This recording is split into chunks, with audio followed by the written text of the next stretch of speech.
Whitebait Connection coordinators Kim Jones and Sophie Tweddle are digging in to protect inanga on the Maharangi River. We are putting some different native rushes in to really try and enhance the habitat and make it suitable for them in the autumn next year when they'll be ready to spawn.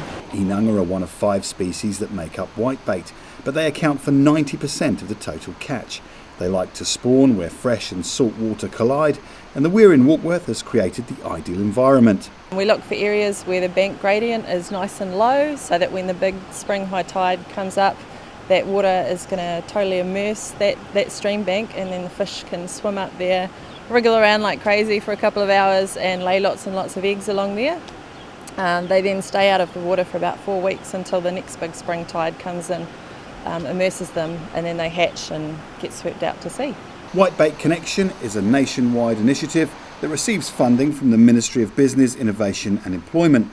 To date, they have planted over 57,000 natives, restored 24 kilometres of riparian habitat and identified 38 whitebait spawning habitats. We've just had a really great example over in the Whitebait River on the west coast where we extended an area by 125 metres just by fencing some stock out, and then the whitebait were able to then spawn for that much bigger area.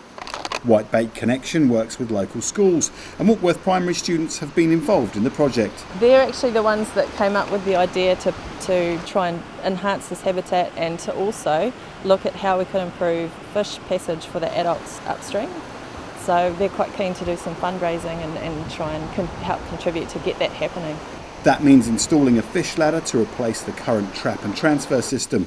Inanga like to spend time upstream, but the weir presents a daunting obstacle.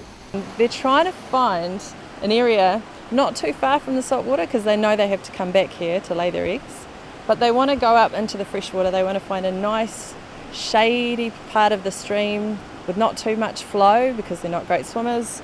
Lots of riparian cover vegetation next to the river, and that helps to provide food for them as well, insects falling out of the trees.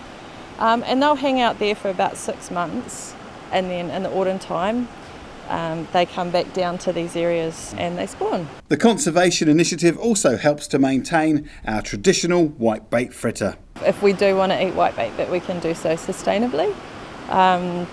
And at the moment, because the numbers are declining, I think it's important that we do as much as we can to increase not only their spawning habitat, but also their habitat further upstream when they're adults as well.